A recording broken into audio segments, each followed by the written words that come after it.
Hi everyone, this is Ira, and I am looking forward to continuing to read your insightful, thoughtful engagements with the different pieces that we're reading. I've been enjoying reading everyone's essays, or essay per se, but pieces working out a theoretical concept in Aristotle. And I've been enjoying talking with a lot of you about your papers and look forward to doing more of that this week. I wanted to take some time right now to talk through Aristotle's Rhetoric. I have here in front of me several different editions of the text. I have Kennedy's 2007 translation on Rhetoric, A Theory of Civic Discourse. That's the Kennedy translation that is more or less the norm, the standard translation today. I have the older Rhys-Roberts translation bundled together with Aristotle's Poetics, so the Rhetoric and the Poetics together. And that is also the same as the translation in the Basic Works of Aristotle, which is most of the Organon, or all of the Organon and most of Aristotle's works, though not all of them. And that both of those are the Rhys-Roberts translation. And I have also here the Loeb Library Classical Edition, which is the J.H. Fries translation. It's an older translation from the Greek. So I have the Fries translation, the Rhys-Roberts translation, and then, most importantly, the Aristotle translation. And as I'm talking with you today about the text, I'm mostly going to be talking about the shared copy that we all have, but I will talk a little bit now and then about pieces of the Greek drawing on the Loeb Classical Library J.H. Fries translation. My aim in doing so is to give you a little bit of access to moments of the Greek. So, let's see. As you can see here, and this is standard for the Loeb classical texts, the English translation is page facing the Greek original all throughout. So again, I'll be talking out of the Kennedy translation that you've been reading, but I'll also make occasional reference to, or maybe I won't, we'll see, to the Greek translation. To the Greek original. And in general, by the way, if you get interested in or are already interested in classical works, the Loeb Classical Library is phenomenal in offering page-facing translations of Greek or Latin and English side by side. It's really a wonderful way to kind of delve a little more into the Greek when you're thinking about key terms. So, with that in mind, we're going to basically, the way I'm going to do this is I'm going to start by, rather than going through an exhaustive survey of any one term, and also rather than going through a fulsome reading of the whole text, what I'm going to do is walk through a kind of a reasonable snapshot of a few different terms. And my aim in doing that is to help you feel licensed to take a reasonable snapshot from the text for yourself. We could spend the entire semester basically just reading the Rhetoric. And in fact, if you take my course on classical rhetoric, we will mostly be reading the Rhetoric. We'll read a few other classical texts, but we'll be working really slowly through the whole text.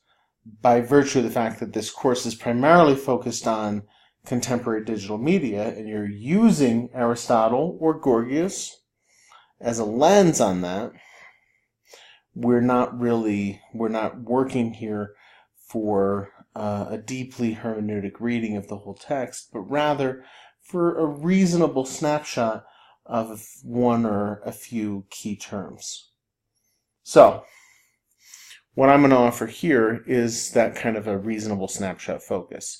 And with that in mind, I'm going to focus on some of the terms that you talked about, especially in your discussion board responses and also in your papers, drawing out key terms that you may use in your analysis in your major essay. So,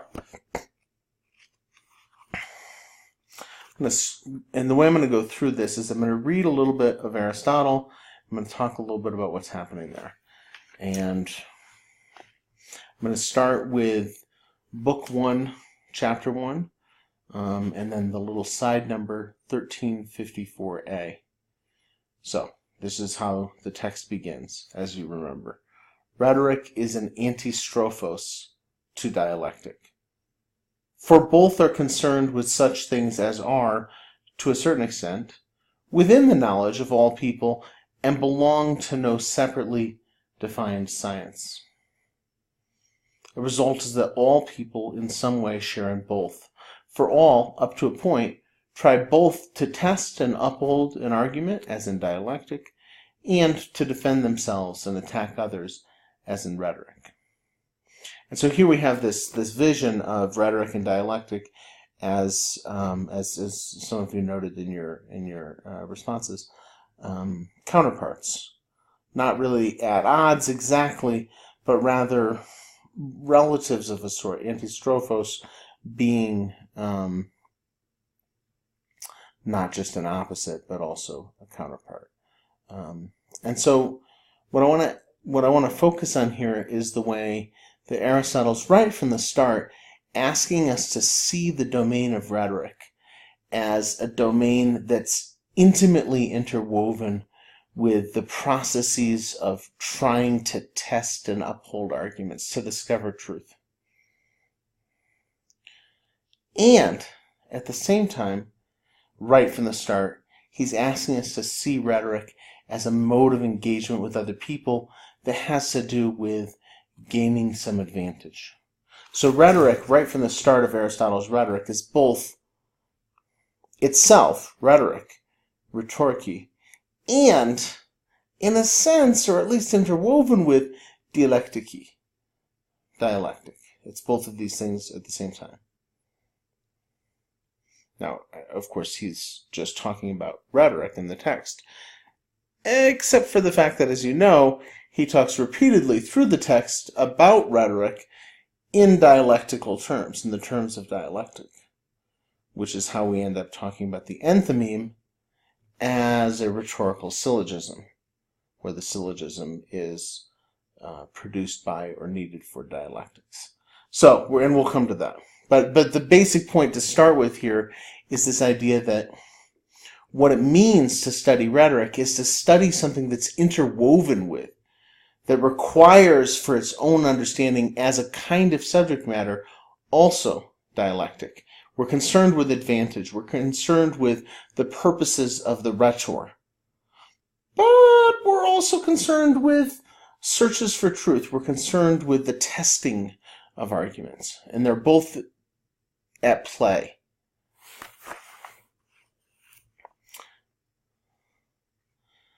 I'm going to skip forward to how Aristotle describes his own work as distinct from or improvement on the work of previous rhetoricians. Now I'm in the Kennedy, I'm on page 32, 33. I'm in section 1354b. And this is still book 1, chapter 1. It starts in paragraph 9. If this is so, i.e., if it is so that the judges, as he's just talked about, should have very little authority, but rather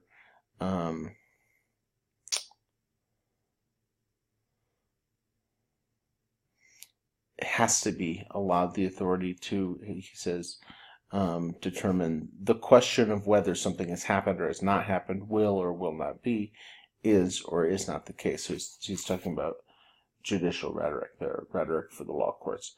And so, if this is so, if the rhetoric for the law courts works in this way, or should work in this way, i.e., if well-enacted laws, which is deliberative rhetoric, if the laws of the legislatures are well enacted, then they define most stuff. And there's very little left to the law courts. And this registers Aristotle's attitude towards the different fora for civic participation in Athenian life. So the law courts, just like the legislature, were not staffed by professionals, but rather by everyone. And the idea was that deliberative rhetoric, the rhetoric of the legislature, the rhetoric of making laws, was on the whole better because involving the combination of more interests than the rhetoric of the law courts, which typically set individuals who served as their own lawyers and served also as judges, but it set individuals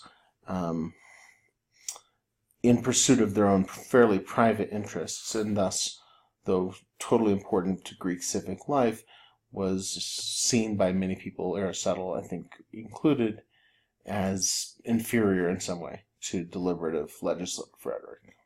So, anyway, so the idea being, so if this is so, if it is indeed the case that ideally deliberative rhetoric is the most important, and then judicial rhetoric is the next most important, he carries on. It is clear then that matters external to the subject are described as an art by those who define other things. For example, why it is necessary to have the introduction, the proemion, or the narration, the diegesis, and each of the other parts. For in treating these matters, they concern themselves only with how they may put the judge in a certain frame of mind, while they explain nothing about artistic proofs, and that is the question of how one may become enthymematic. And so, here Aristotle's saying, I'm offering something different. I'm not just offering a rhetoric that will help you personally plead your your case in the law courts, acting as your own lawyer, because that's what every citizen did. This is not just that. That's what the other rhetoric books before me, Aristotle, that's what they've done. What I'm offering is something that is deeper or more significant. It doesn't just lay out the parts of a speech or tell you how to persuade the judge. It does something more important, and it specifically, in a sense, more theoretical. It gets at the artistic proofs, the entechnic proofs, the entechnic pistes, the proofs. And so this notion of entechnic pistes, artistic proofs, as opposed to atechnic pistes, so A as in not, and N as in sort of forwarding or inducing in some sense. Proofs. So atechnic proofs versus entechnic proofs.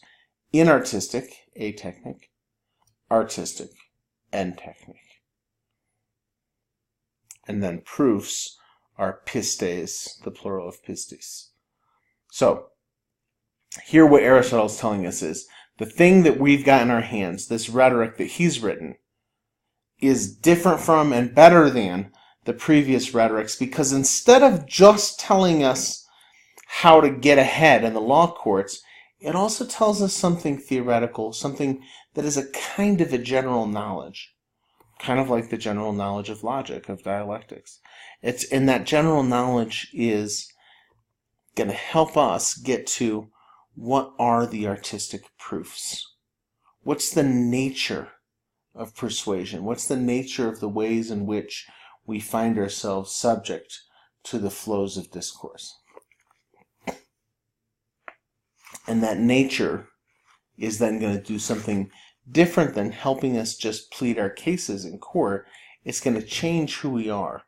And again, I'm going to quote that same final line there. And that is the question of how one may become enthymematic. That is the question of how one may become enthymematic.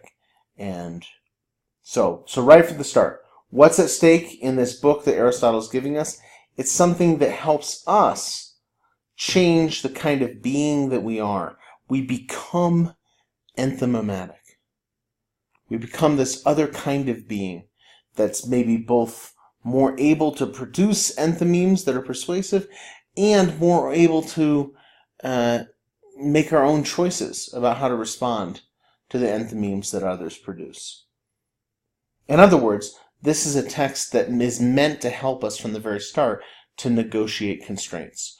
We can negotiate the constraints of our world by producing better, more effective enthymemes, and by better negotiating or better making our own determinations about how to respond to the enthymemes that others produce.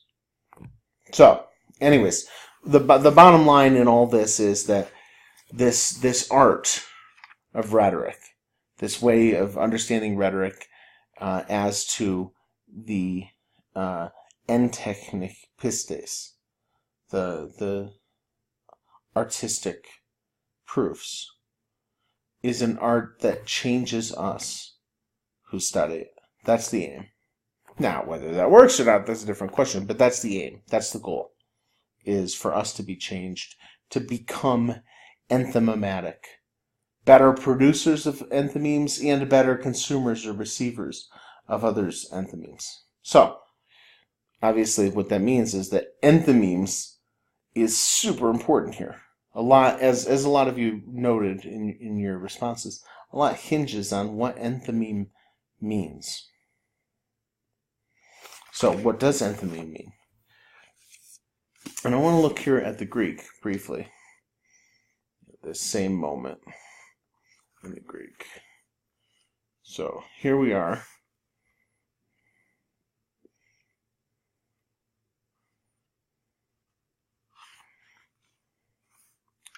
This is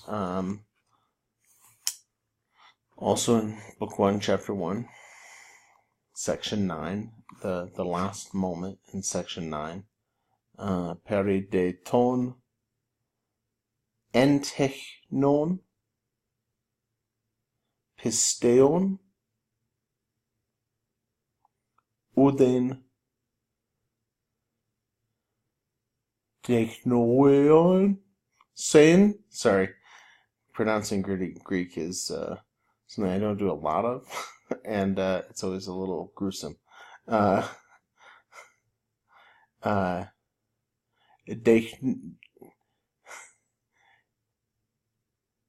Deiknuo eusin tuto destin othen an tis lenoito enthymimatikos. And that's this. And actually, the way that J.H. Fries translates this othen antis lenoito enthymimatikos, he translates that as which make a man a master of rhetorical argument. So to become enthymematic, he's translating as to become a master of rhetorical argument. I think that's an interpretive leap that's maybe emphasizes mastery too much, but regardless, the point is that what's happening here is we're becoming enthymematic. So if you think about the thing, what an enthymeme is, it's something that isn't just a descriptor, it's not just a noun, it's also a mode of being. We can be enthymematic. Maybe that means masters of rhetorical argument. You're doing a master's in rhetoric, writing, and digital media studies. You're doing a master's degree to become masters of rhetorical argument, but maybe we'll dial down the mastery stuff just a little bit and think about, okay, short of mastery, you're becoming enthymematic. All right, with all that in mind, let's come back to think about what is an enthymeme. So I'm back in the Kennedy translation here.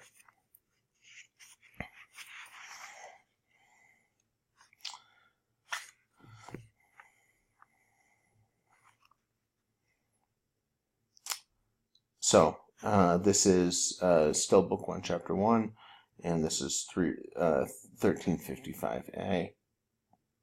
It's paragraph 11 in Book 1, Chapter 1.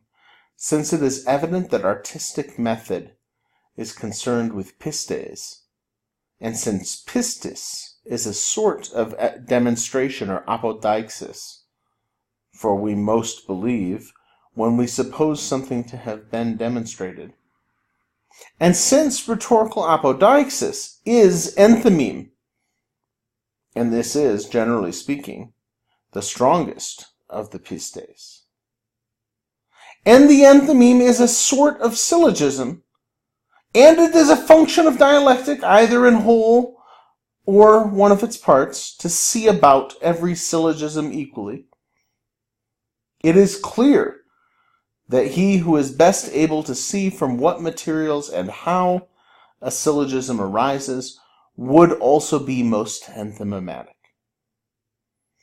If he grasps also what sort of things an enthymeme is concerned with and what differences it has from a logical syllogism.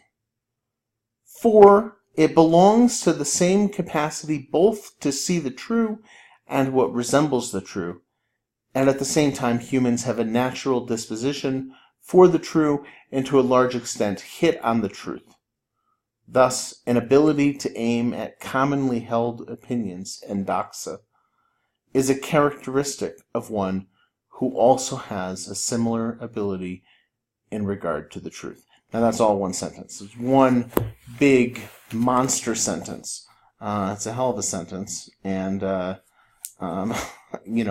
it's a little funny that Aristotle writes that it's clear along the way. This is clear! Since this thing and this other thing and this other thing that's sort of similar but not the same and there's some other stuff, it is clear that! A whole bunch of stuff. So I want to go through that one sentence pretty carefully here, pretty closely, piece by piece. I want to just go through the pieces, and then I'm going to put them back together, and that's probably where we're going to leave the enthymeme. I may talk a little bit more about the pistis and the pistes, and the difference between entechnic and atechnic proofs. But this sentence, which Aristotle says is clear, which is obviously not clear. It's a complicated, long, confusing, multi-clause sentence. It's not clear. This sentence is really where Aristotle gives us the heart of what he has to say about what enthymemes are. Now, they pop up again all through the book, and sometimes he says, that they are similar to examples, and sometimes he says that they are similar to signs, and sometimes he says that he notes that a maxim is a type of enthymeme. So there's a whole lot of other things that he talks about with regard to enthymemes, and he talks about the topoi, the different places or common places in language that form the basis, often the unspoken basis, typically, for enthymemes. So he talks about enthymemes all throughout the whole rhetoric, books 1, 2, and 3, all throughout it. But this is where he lays out what exactly it is. And so I'm going to trace that out and see where we go from there. Actually, let's look briefly at the frieze. I'm not going to mangle the Greek some more. But I'm going to read instead the frieze in the sense that I want to see exactly how he describes, or I want you to see exactly how he describes that same passage in Aristotle. So,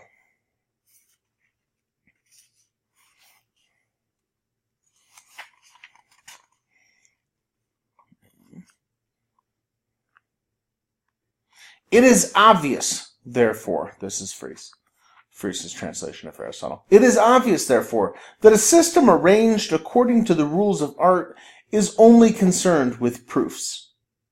That proof is a sort of demonstration, since we are most strongly convinced when we suppose anything to have been demonstrated. That rhetorical demonstration is an enthymeme, which generally speaking is the strongest of rhetorical proofs. And lastly, that the enthymeme is a kind of syllogism. Now, as it is the function of dialectic as a whole, or of one of its parts, to consider every kind of syllogism in a similar manner, it is clear that he who is most capable of examining the matter and forms of a syllogism will be in the highest degree a master of rhetorical argument. And remember, that means will be most enthymematic. If to this he adds a knowledge of the subjects with which enthymemes deal and the differences between them and logical syllogisms. For, in fact, the true and that which resembles it come under the purview of the same faculty, the same capacity, and at the same time men have a sufficient natural capacity for the truth, and indeed in most cases attain to it. Therefore, one who divines well in regard to the truth will also be able to divine well in regard to probabilities.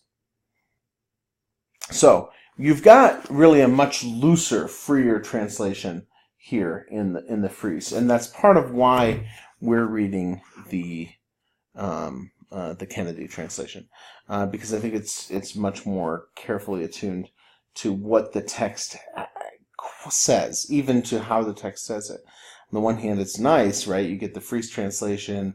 It's a bunch of shorter, complete sentences, as opposed to one very long, hard to hold all in your mind at one time sentence.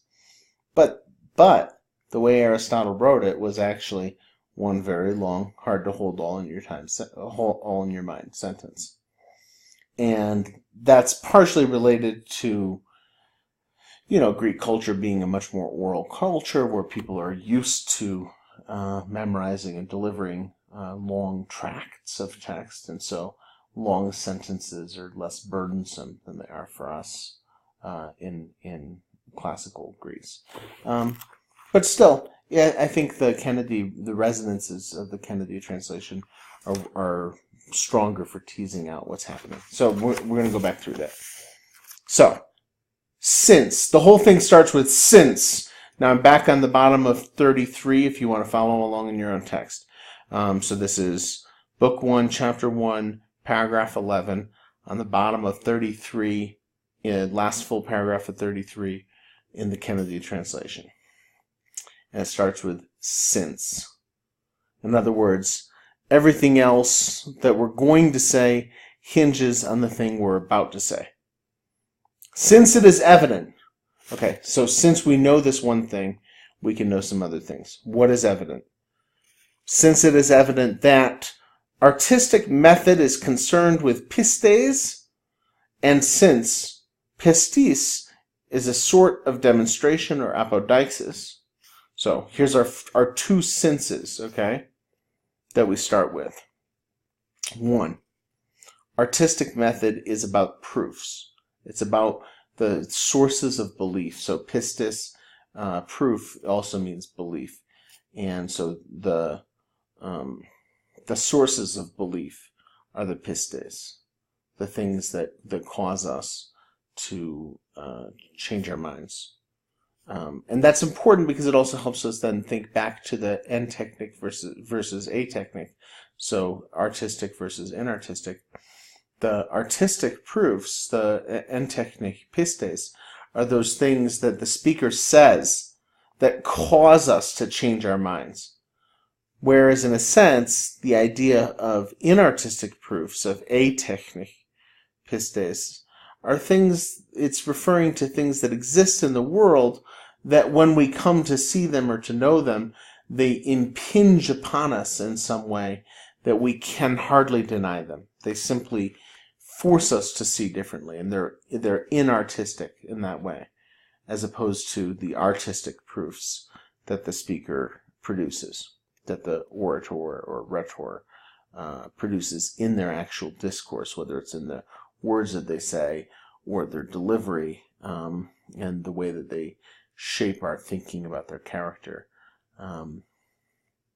these artistic proofs are what's at stake in Aristotle's rhetoric that's different from the other rhetoric writers' handbooks before him, because, he says again, it's concerned with a sort of demonstration. It's a sort of demonstration. And then he says, sort of parenthetically, for we most believe when we suppose something to have been demonstrated. So the idea is, what's at stake here is, what can the rhetor do that makes an audience most believe? Something like demonstration. Something like demonstration. And since rhetorical apodeixis is enthymeme, and so we've got this other and since. We have the first two. Artistic method is concerned with pistis. Pistis is a sort of demonstration. Now we have a third. Rhetorical apodeixis, rhetorical demonstration, is enthymeme. Okay, boom. What is enthymeme? Enthymeme is rhetorical demonstration. Rhetorical demonstration is enthymeme. And rhetorical demonstration is that which is, he says, generally speaking, the strongest of the pistes, the enthymeme. So, we've got our three senses. Artistic methods concerned with the proofs or sources of belief.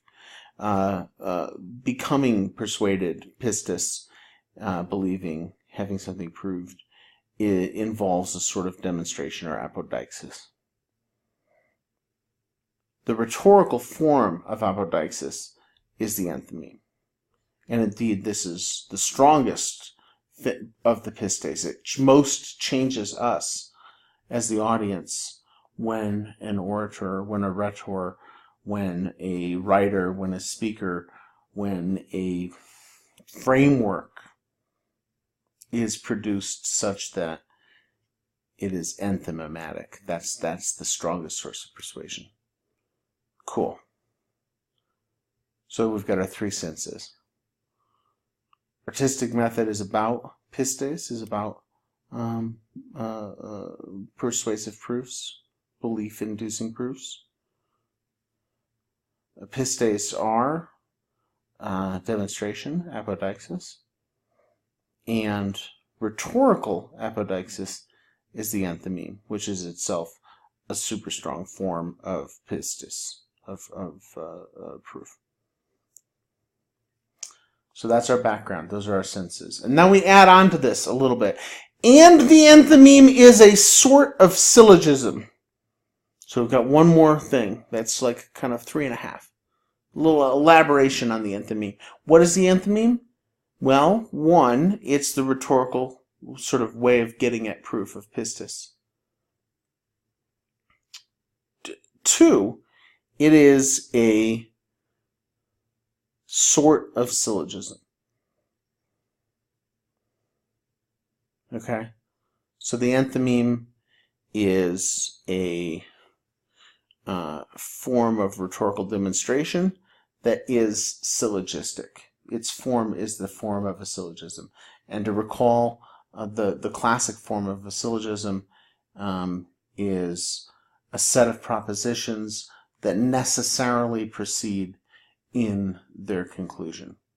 So the classic example is, all men are mortal, Socrates is a man, therefore Socrates is mortal.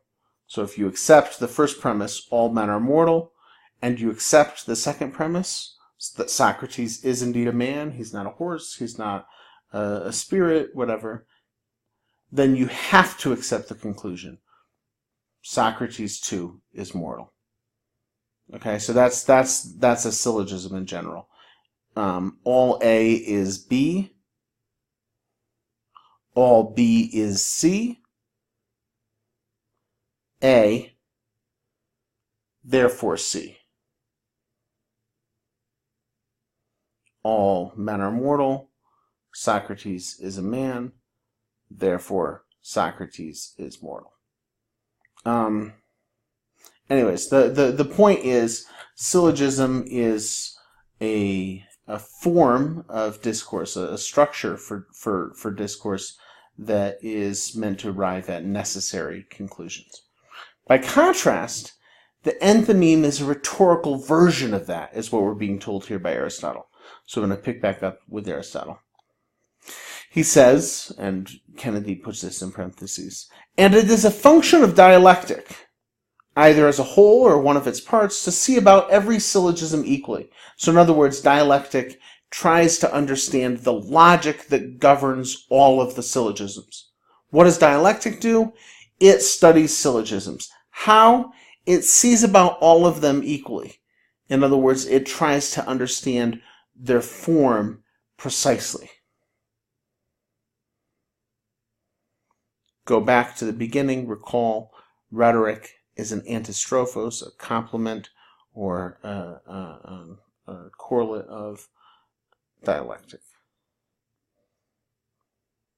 So dialectic studies the syllogisms, it tries to understand their form. Rhetoric studies the enthymemes, this special kind of rhetorical syllogism. It's like a syllogism, but it's not, and we're about to see why not. So this covers our sense. Now this is our whole sense field is covered. Artistic method is concerned with pistes or proofs. Proof is a sort of demonstration or apodeixis. Rhetorical apodeixis is an enthymeme, which is the strongest form of proof. And the enthymeme is a rhetorical syllogism,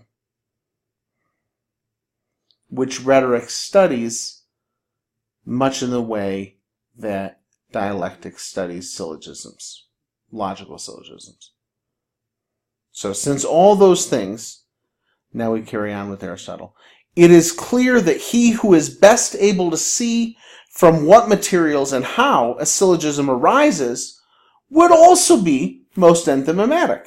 So if rhetoric is like dialectic and dialectic studies syllogisms, then a person who understands the form of syllogisms is going to understand the form of enthymemes. And a person who understands what makes syllogisms arise, what makes them come into being, what makes them persuasive, that person will be enthymematic.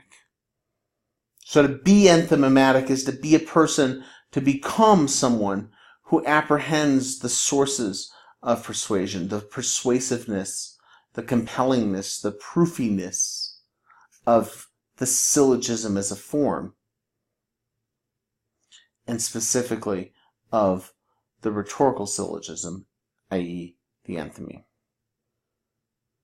But we've got a qualifier here. Okay, back to Aristotle. If he grasps also what sorts of things an enthymeme is concerned with and what differences it has from a logical syllogism. So in other words, the person who really understands logical syllogisms well will also understand rhetorical syllogisms well. The person who studies dialectic will be good at studying rhetoric. If that person also grasps the kind of things that enthymemes, rhetorical syllogisms, are all about. And if that person understands how rhetorical syllogisms differ from logical syllogisms. Now, I want to just, by the way, talking about this stuff, it easily gets very abstract. So as you're listening to this video, I strongly encourage you, read back through the book. Make sure that you're looking at this specific moment in text. Take your own notes. Work this through. If you walk away from Aristotle with a sense of this passage alone, you will have walked away with far more than most people ever get out of reading Aristotle. And specifically with this notion of what's at stake in becoming enthymematic, right? So if what Aristotle is offering us in the Rhetoric is this guide, essentially, to how to become enthymematic, what exactly is that? He says, well, it's different from what the other handbook writers did. Cool, fine, but how? Well, he says he's studying artistic proofs and they were just studying like the kind of bullshit. That's not totally fair, either as a statement about people who came before or as a characterization of what he's saying. But there's a little bit of that vibe here, okay? He's like, I'm studying the artistic proofs. They were studying how to sway jurors. That's fine. But what I'm doing, Aristotle tells us, is something that gets more at the heart of things, and moreover, gets at the heart of things, and this is what's so important about this, gets at the heart of things in a way that makes you, says Aristotle, the audience, his audience, Aristotle's audience, more enthymematic. So what does it mean to be enthymematic? Well, we come back here. It means that you understand how logical syllogisms arise. How do propositions in series become persuasive or compelling? What makes a set of propositions compelling and some other set not compelling? And this is the crucial thing here, and what sorts of things are enthymemes, rhetorical syllogisms, concerned with, right? And how are they different from logical syllogisms? And now I'm just fast forwarding a little bit. This is where we're going to get into the missing premise stuff, right?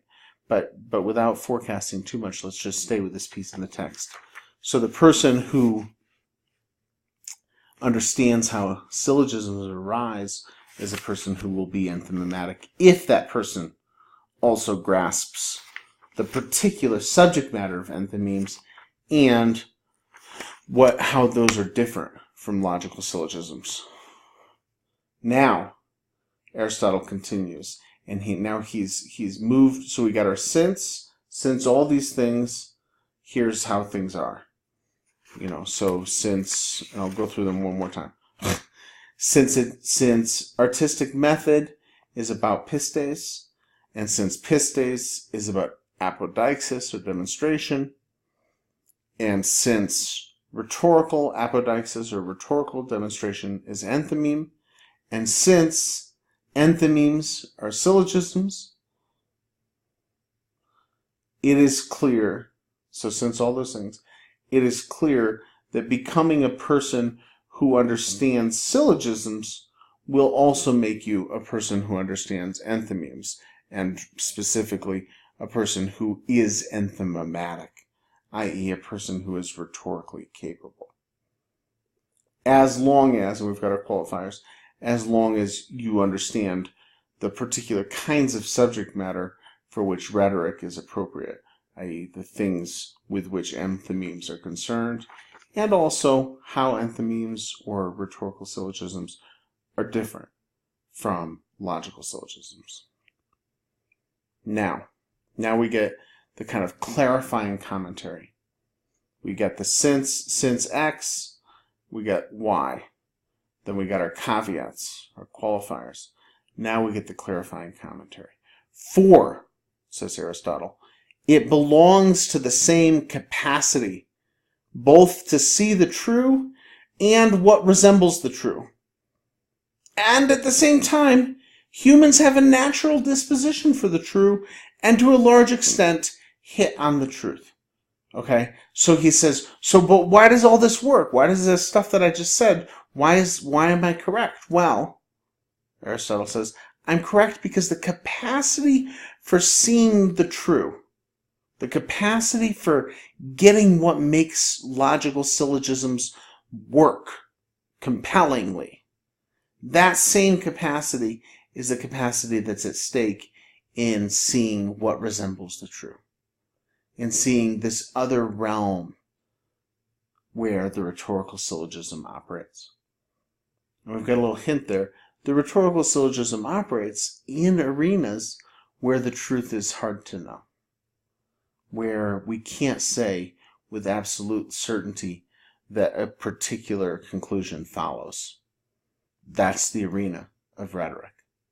The arena of dialectic for Aristotle is an arena that's trying to get at the truth. The arena of rhetoric is trying to get at what seems like the truth. And you can think about that what seems like in a negative way, right? You say, oh, what's trying to trick us into thinking it's true. But you can also think about what seems like the true as what our best, most wisest understanding of truth is, even if it's perhaps wrong or unknowable, more likely. Okay, and so seeing those things, Aristotle says, belongs to the same capacity. And now we're coming back again once more to what it means to become enthymematic. It has to do with the capacity, with developing a certain way of being in the world. And why can we trust that? Why can we trust that? Because humans this is Aristotle, have a natural disposition for the true, and to a large extent hit on the truth. So even in these arenas where we can't know the truth, where our conclusions are not 100% necessary products of our premises before them, so these areas where we have the rhetorical syllogism, i.e. the enthymeme, even in those areas, says Aristotle, we naturally kind of get stuff. We have a tendency, to a large extent, not all the time, kind of naturally in an unworked through way, an unsystematic way, to kind of arrive at the truth. And then we get this final statement that tells us one last thing about the characteristic realm of rhetoric and the specific focus of the enthymeme. And that is this. Thus, an ability to aim at commonly held opinions, endoxa, is a characteristic of one who also has a similar ability in regard to the truth. And so this last moment, Aristotle flips it back around. Up to now, the whole rest of this paragraph has been about people who are good at getting syllogisms are also good at getting enthymemes. If you can understand the structure of a logical syllogism, you can also understand the structure of an enthymeme or rhetorical syllogism. And you can trust that because the kinds of things that we can't know for sure still are things that we're often largely correct about. That's been the whole paragraph up to now, this whole long sentence, this paragraph-length sentence. And now he flips it around in a classic instance of the rhetorical figure chiasmos, or reversal. So, thus, an ability to aim at commonly held opinions is a characteristic of one who also has a similar ability in regard to the truth. Thus, an ability to get at not the truth, per se, but rather the endoxa, the widely held opinions, the things that we who have a natural disposition for truth end up at and thus are somewhat trustworthy. An ability to aim for those things is also then characteristic of a person who aims at truth. Now, they're not the same. Aristotle doesn't think they're the same. He's written whole long treatises about truth and metaphysics and dialectic or ways of understanding the world that are much more oriented towards truth or certainty. He's written about that lots. But here he says the two, dialectic and rhetoric, are antistrophos. They're counterparts. And developing the capacities for dialectic helps you with rhetoric, but then also, and this is this last moment, developing the capacities for rhetoric helps you with dialectic. So what does it mean to become enthymematic then?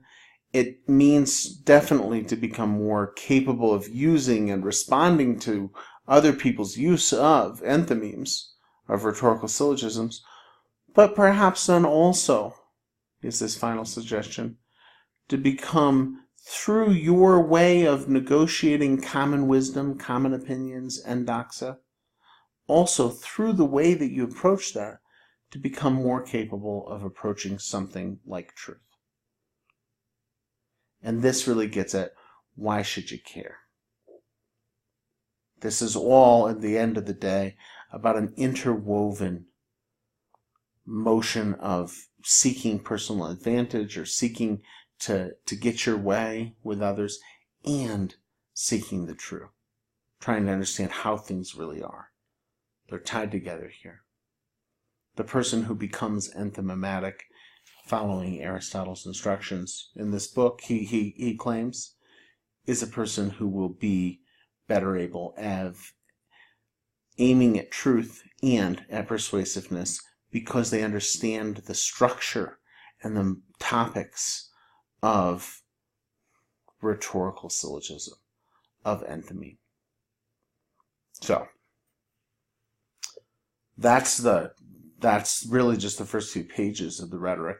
You can see why I'm not asking you to develop like a deep and profound understanding of the whole text. We would spend the entire semester only getting through some of it. But I hope this is really helpful, or at least somewhat helpful, for thinking about, like, why? Why is Aristotle talking about all the rest of this stuff? Well, he's talking about the topoi because those are the subject matter of rhetoric. And he's talking about the structures of things, of how maxims are related to enthymemes, or how signs are related to probabilities. All of that, he's talking about it because it's about helping us become enthymematic, because it helps us think about the structures of rhetorical syllogism. And why is he talking about all this stuff in Book 2 that's sort of vaguely psychological? Well, again, it's because these are, on the one hand, the topoi, the topics or commonplaces, but also, on the other hand, they're the subject matter of common wisdom. They're the kinds of things that people take to be the case, and that have in them surely some truth, even if not being precisely or definitively the true. So I'm going to say a couple more things here about Book 1, and this is getting on towards an hour, so I'll probably stop here pretty soon. It's a long lecture on a short piece of Aristotle. I want to move forward into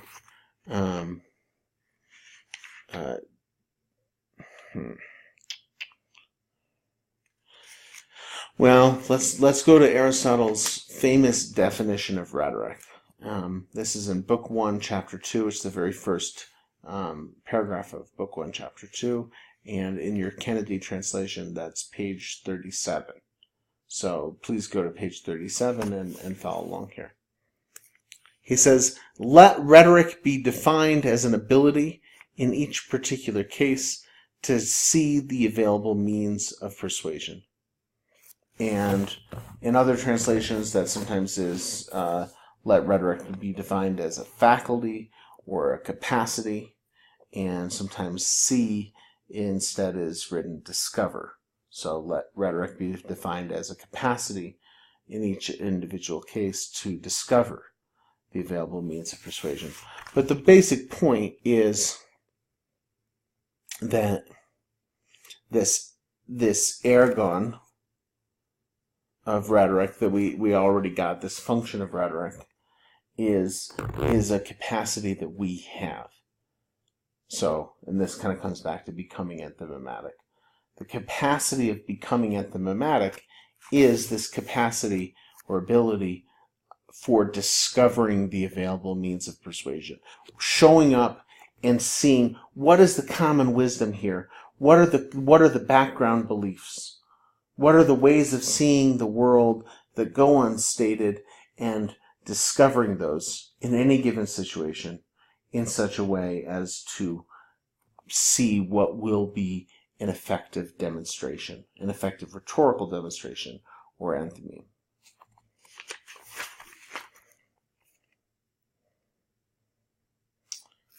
And I'm going to follow that. This is in the second paragraph, Book 1, Chapter 2 still. Next page in Kennedy, second paragraph. Of the pistes, some are atechnic or non-artistic, some entechnic, embodied in art, artistic. I call atechnic those that are not provided by us, i.e. the potential speaker, but are pre-existing. For example, witnesses, testimony from torture, contracts, and such like. And entechnic, whatever can be prepared by method and by us. Thus, one must use the former and invent the latter. Okay? And by the way, this invent is, and Kennedy notes this, is heurein is the verb. It's where we get the word heuresis, or heuristic. So it's invention here is linked to the seeing the available means of persuasion on the previous page. What's at stake in discovering or inventing or seeing the available means of persuasion is artistic. And artistic here doesn't mean like, the visual arts, beautiful poetry, so on and so forth. It means of or relating to a system or method based on a kind of a formal understanding of things. And this is why the rhetoric is a piece of rhetorical theory that's trying to give us not just a set of rules for like what to do, but also a formal understanding of things, because the idea at stake is the ability to discover the available means of persuasion and to invent means of persuasion in a given situation is itself predicated on our becoming enthymematic, which means our becoming theoretically richer, or developing a deeper grasp of the structures of rhetorical syllogism, and in that a deeper capacity for discovery of available means of persuasion. We're more attuned to the different kinds of common wisdom that appear in different situations, and we're more attuned to the different kinds of structure of argument that persuade different kinds of audiences. And that's the entechnic, the artistic pistes, that this whole book is concerned with. By contrast, the atechnic, the inartistic pistes, so here he describes several, and he comes back to these later in the book. We're not going to talk about that right now, but he describes witnesses, testimony from torture, contracts, so on and so forth. All of those are inartistic in the sense that as a rhetor speaking to an audience or addressing an audience in some way, you can simply point to those and they're there. They're, now, some of the ways that we've thought about what's there are changing. For a long time, we used to say, video doesn't lie. Now, you read the Deepfakes essay, video does lie. But, so like what is artistic and what is inartistic is always changing in any given technological system. Testimony from torture, here he writes about that, that's basanos, and it's based on the idea that slaves in Greek culture could not speak of their own accord. Now, in actual fact, of course, slaves could speak of their own accord. People were not unable to understand that. Rather, it was a concept that was part of the very notion of what it meant to be a slave. And so, legally, slaves could not orate. Rather, their testimony had to be extracted from them with torture. And as it happens, and I'm not going to go into this, that was not actually something that was used a lot. As far as we know, it's hard to tell. But it was an important legal concept. And my point in saying that is to say, Aristotle's pointing to that as like one of the inartistic proofs. Well, that's based on the technology of his moment, right? A certain kind of slavery, a set of ideas about what it means to be a slave. That's part of the conceptual technology of Aristotle's milieu. What our inartistic proofs are today is debatable. It depends on what we think persuades without needing to be framed per se. It suffices, so 2 + 2 = 4, it persuades or it doesn't persuade. And if it doesn't persuade you, all that means is that you didn't know what those numerals meant. Now, in fact, 2 plus 2 equals 4 is, some of you may know, is actually a really incredibly complicated mathematical concept to prove. But the idea is, if someone presents it, puts it in front of your face, it's immediately persuasive. 2 plus 2 equals 4. It's inartistic. There's no work, no rhetorical work needed to get you to believe that. Maybe you had forgotten. Somebody needs to remind you. Fine. That might be worth bringing up. But it doesn't need to be made persuasive. It persuades on its own. So the inartistic proofs are those things that, for a given audience, at a given time, with a given set of technologies, those things that on their own, they're persuasive in some way. And then the artistic proofs are always those things that are related to the discourse somehow.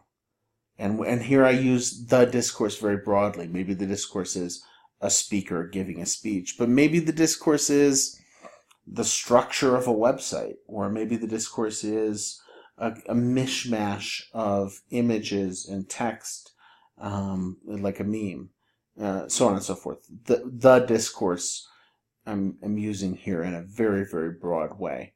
The point, though, is for any given moment, for any given situation, there's some larger cultural milieu, some set of technologies, some set of concepts and ideas and ways of seeing the world and acting in the world that will make some proofs artistic and some proofs inartistic. And knowing which are which, says Aristotle, is something you can only really do if you understand the theory of the thing, if you understand the workings of the rhetorical syllogism, if you understand the universal and particular topics, the topoi. And in other words, if you are enthymematic. So, I could keep going. I don't know if you could keep listening. But I do want to come to one more piece about the enthymeme, about what enthymemes are, and I'm going to close it with that because because there's a lot of stuff to take in all in one go.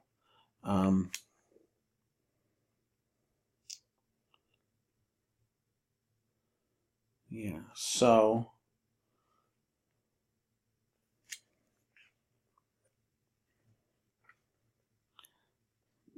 sorry, I'm trying to pick which is going to be our best. Oh God, there's so much. I'm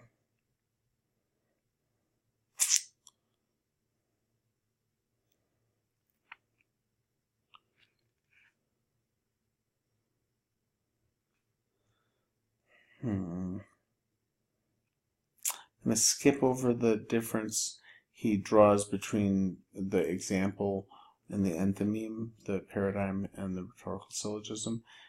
This is an instance, by the way, of one of the kinds of examples Aristotle gives, and then he seems to make much of, and then later it seems like it's not 100% in line with some of the other things he's saying. And I'm not going to get into this, but that's part of the history of the reception of this text is a history of arguments about how much the whole text hangs together as a single unified text. We know that these were lectures that he delivered to his students. What we don't know for sure is the exact level of sort of revising, essentially, that he did in bringing them all together in one spot. Some people argue everything, the whole books 1, 2, and 3 all together can be understood very systematically. Some people argue you can think about 1 and 2 together systematically, but you have to leave out 3. There's a lot of different scholarly attitudes toward and arguments about the systematic unity of the rhetoric itself, of Aristotle's book on rhetoric. I'm going to leave all that to the side a little bit, and because I'm leaving it to the side, I'm going to skip over this piece about paradigms versus enthymemes because it muddies the waters a little bit. And so I want to cut then. Yeah, let's cut to Book 1, Chapter 2, paragraph 14, midway down the paragraph.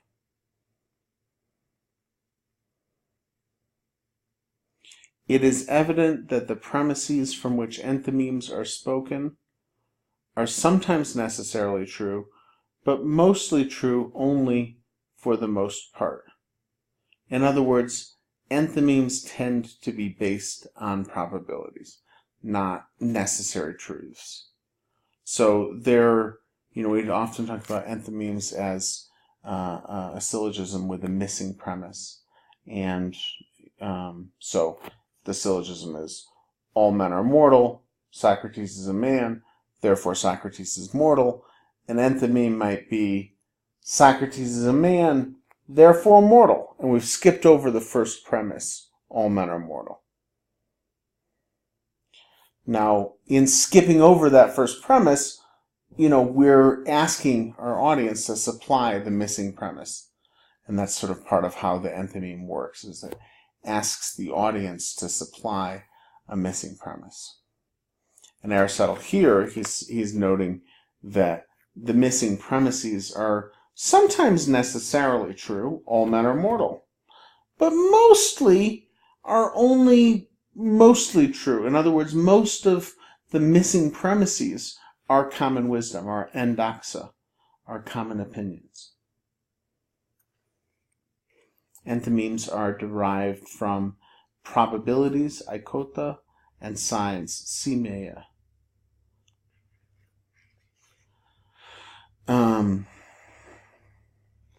So, all right, I think I'm going to leave it there.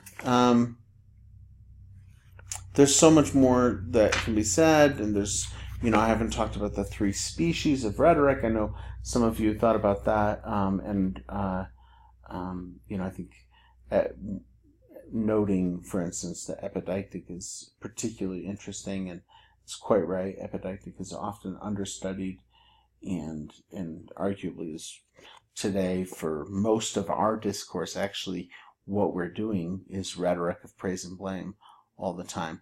So, but I'm gonna not get into all of the many more things that can be said. I just kind of want to leave it at this. So, becoming enthymematic is a matter of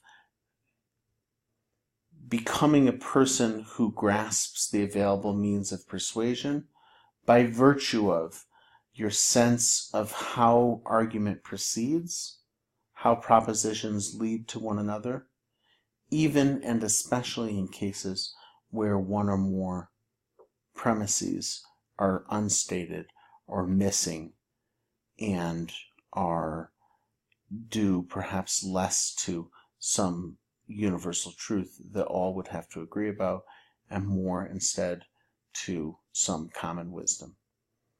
So when you become enthymematic, you develop that attunement to rhetorical syllogisms, to syllogisms with missing premises, to common wisdom, to the topoi, or particular kinds of forms of argument that happen over and over and over, the topos of the greater versus the less, the topos of the just versus the unjust, so on and so forth.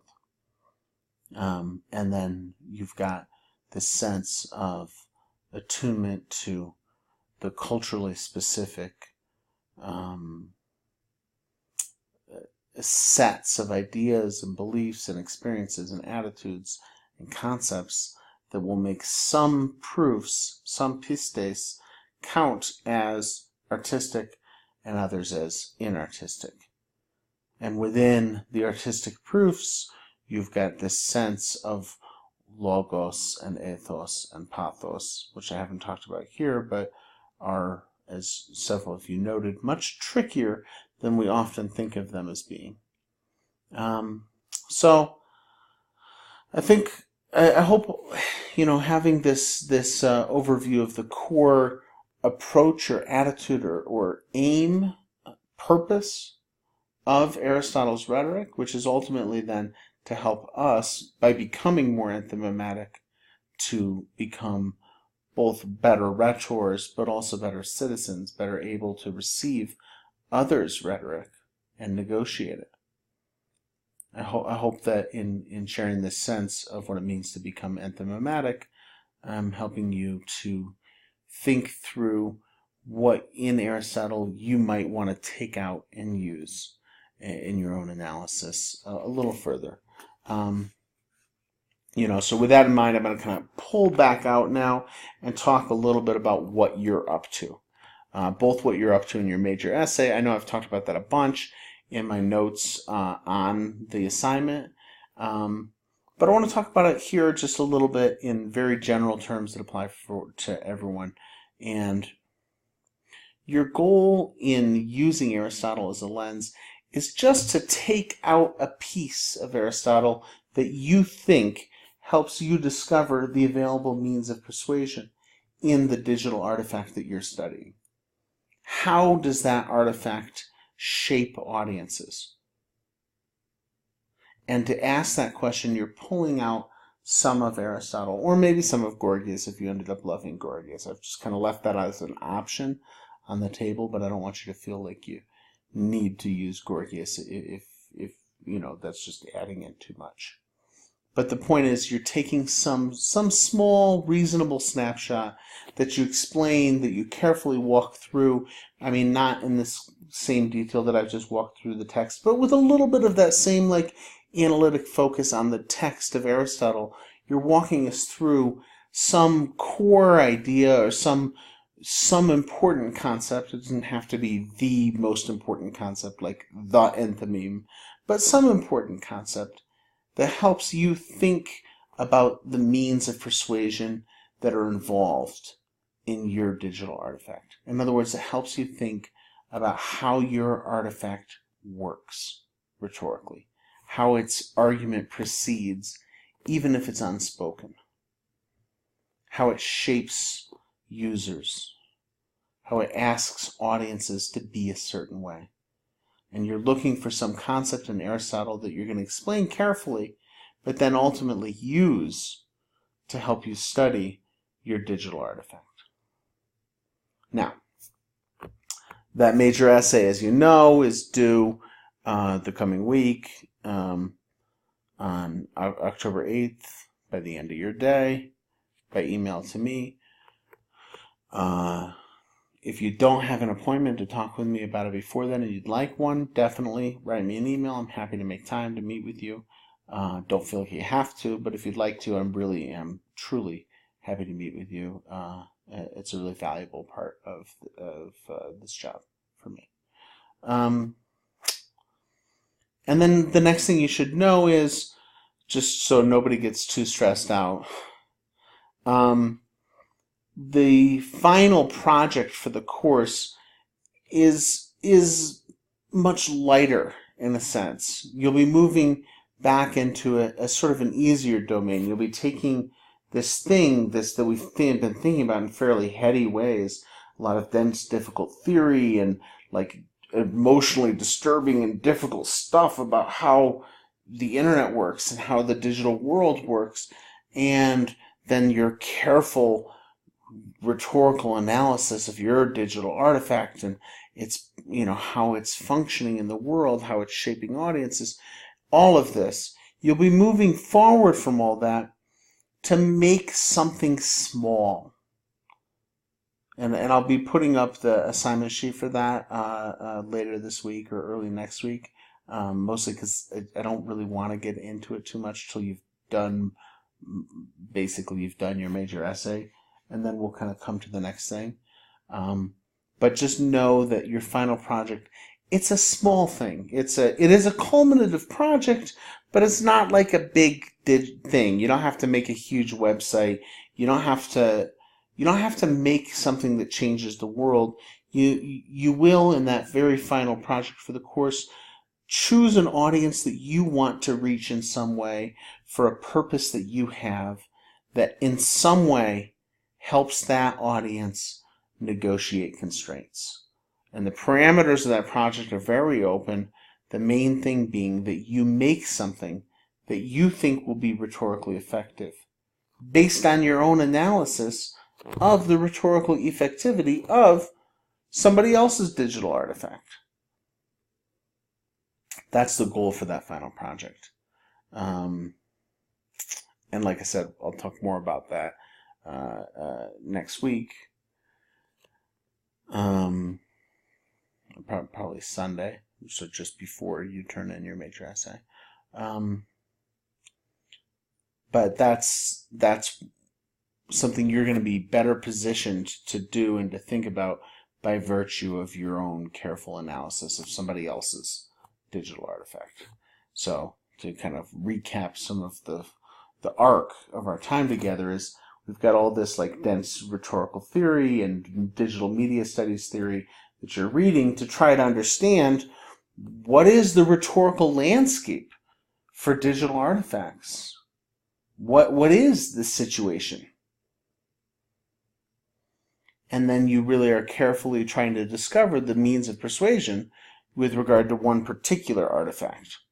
And this is your major essay. This is what you're doing right now, where you're like really trying to understand your digital artifact through the lens of rhetorical theory, of Aristotelian rhetorical theory, or Gorgianic. And then on that basis, you'll be articulating a purpose, just basically something that you want to achieve, some rhetorical effect that you'd like to achieve for some real audience, coming up with a plan for what you're going to make, and then making a thing. And that final thing could be a collection of memes, or a collection of responses that you'll make on Twitter, or a Medium post for the website Medium, or a text and audio or text and video combination post for a forum populated by a very specific audience that you want to reach, or a set of Facebook private messages that you're going to send to one or more companies that you want to reach in some way. Anyways, whatever. That's just some small collection of the sorts of things, or a YouTube video, or something for your students if you're a teacher, that's digitally located. The bottom line is that final project can be kind of anything. What's most important is the thing that you're doing for that final project is something that you're building out of the understanding of rhetoric that you've been building up to, and the understanding of digital artifacts that you've been constructing and that you're using your major essay to really work out a little more fully. I hope that helps clarify kind of the arc of where you're going, where we're going, and I really hope this has been a helpful video. Again, as always, please do get in touch if you want to make an appointment. We'll chat over Skype or phone, or WhatsApp or Zoom or whatever. Or if you live in Flagstaff or want to come up to Flagstaff, you're always welcome, and I'll meet you on campus or at a coffee shop as you prefer. All right, thanks, and happy writing. Talk with you soon.